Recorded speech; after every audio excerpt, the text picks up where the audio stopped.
Why do people want to fight to claim that they have free will so bad? If their scriptures express that they don't really have full free will, right? So you're an Israelite. You currently are under like the 7-day Adventist kind of family. That's the angle you're coming from right now. Do you believe you have free will? What I believe is this. I believe that my end result is dependent upon my current state. God's predestination of what I will be in the future is always dependent upon my current state. So in my current state, in God's calculation, I could go to hell. But tomorrow, my state could change. Can you explain that? Hold on, Con. In that current state, if I change tomorrow, I could go to heaven. So I'm thinking like this. God's always calculating what your end result is going to be. All right. So now that's a God that lives in the now. He's a gambler. He's a guesser. No, it's not a guesser. No, wait. You sound like you're talking about God's guesstimates now. No, that's saying living within the grace of God. That's not. No, it sounds like you're talking about, bro. You say you could be in heaven. You could be destined for heaven or hell. But God knows, no? God already knows if you're going to heaven or hell, right or wrong. Can I explain that again, Jedi, please? All right, go on then. Okay, so let me give you an example. Let's say we've got one individual, right? Up until this point that this individual, let's say we put this individual in the present. John, yeah. So John getting batted up on my show. So John's in the present, and God is always constantly predetermining or calculating his end result depending upon that John state. So in the present, John's state is... Why is the end result not fixed? It can't be fixed because there's multiple paths I can take that can end that change the end result. You telling me that you telling me that God is not aware of the outcome of something before it's happened? No, God is aware of every state of you that could lead to an event, but the way when you change your state, it changes your end result. Yeah, I agree. Sound like he's doing agree with him. Hedge fund or stock exchange. It's not that though. It's really not. But the way it is like God is viewing a changing future. Yeah.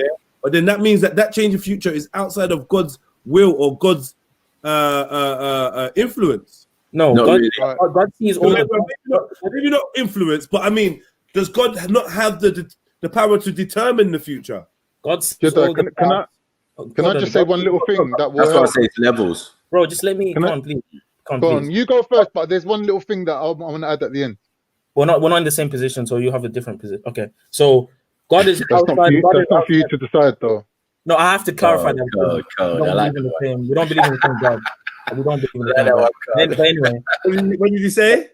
No, I'll just let Con know we don't believe in the same God because he's saying I'll add to this and add to that. But anyway, let me explain what I'm saying. So God is outside of space, time, and outside of matter, right? He's looking down or in or out or whatever perspective. You're sounding like a Muslim.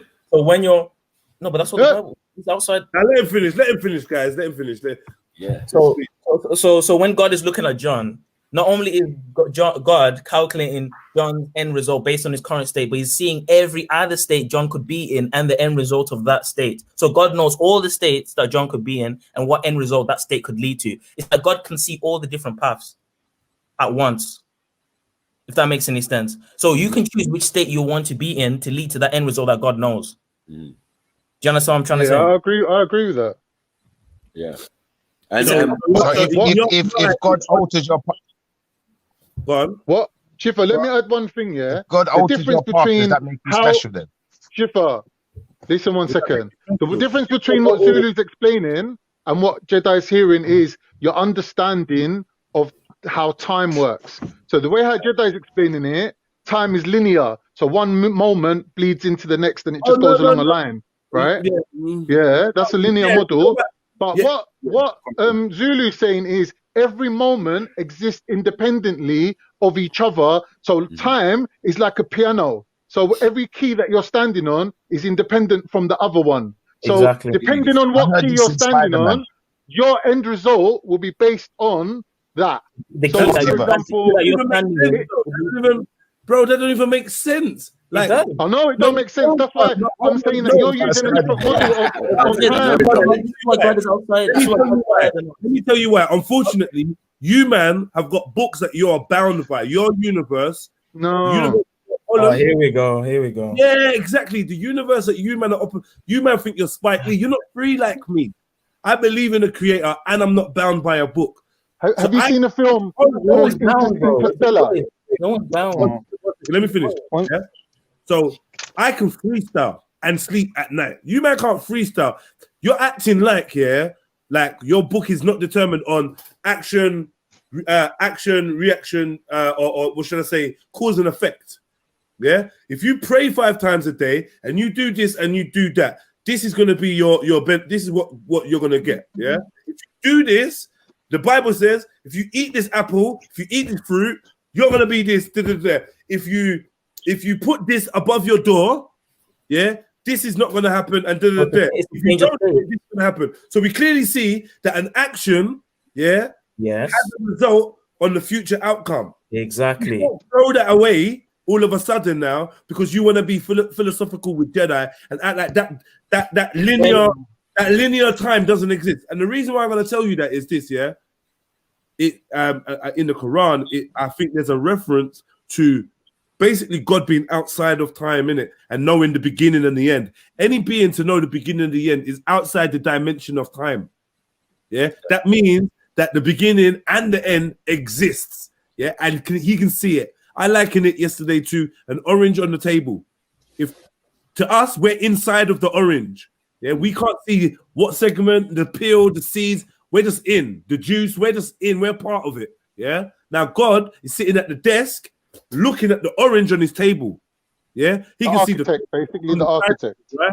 That means that it exists. That means that the future that God can see is one that exists. He's not making it up. The future that God reveals to prophets and shows to prophets exists. He's not showing them a made-up scenario. He's showing them exactly what is going to happen in the future. Meaning that it exists. And if it exists, there to be shown, yeah, then you're not changing what happens in it. Because this is the thing. Can I respond to that? You change anything that God has shown any of the 1,000 prophets, yeah. If God has shown any future or any prophecy to the 1,000 prophets, yeah, you can't change any of those factors in those dreams or in those. Can I respond to that, Jez? Yeah, cool. So obviously, this is where me and Connor are going to separate again. In my understanding, we were made in God's image. Hold on, we were made in God's image and likeness. There's many explanations for that, but in my understanding, I see that as also not only being as a responsibility or spiritual status, but also there's powers with that. So in terms of us having the power to create and destroy, likened unto God, we also have the ability to change reality. And we've seen this many times. The examples you've expressed are examples of changing reality. Adam ate the fruit and earth was cursed. So we have godly powers. Was that predicted? Okay, go on. Was that predicted? Was that a known fact that was going to happen? Or did that catch God by surprise? Let me hear what you say. God knew what would happen if they did eat the fruit. But he didn't know whether he... You know why he knew? Do you know why he knew? Because hold on, wait. But are you saying he didn't know whether they would or not? He made provisions just in case they would. Behave yourself, man. Was there anything outside of you God? Guys? Yeah. Sorry. Go on. Can I just throw a spanner in the works, yeah? Yeah. I'm inclined to kind of agree with Jedi, you know, for this reason. Yeah. Like, same. if everything wasn't predetermined, yeah, if everything's not predetermined, yeah, and if God isn't ultimately in control and watching and can dictate exactly what's going to happen, you know, there wouldn't be this deal between God and the devil, would there?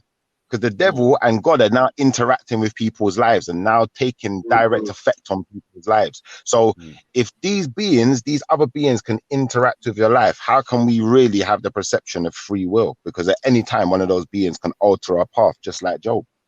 Exactly. I wouldn't say free will. I would say we have the free ability to choose the state that we want to be in. I wouldn't say free will. Let me say something. Who's seen Avengers?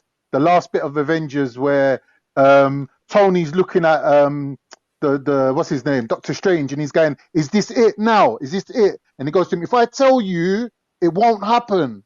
Exactly. Yeah? Prophecies like that. So God tells the prophet, a version of reality, and him seeing it and believing it makes it happen.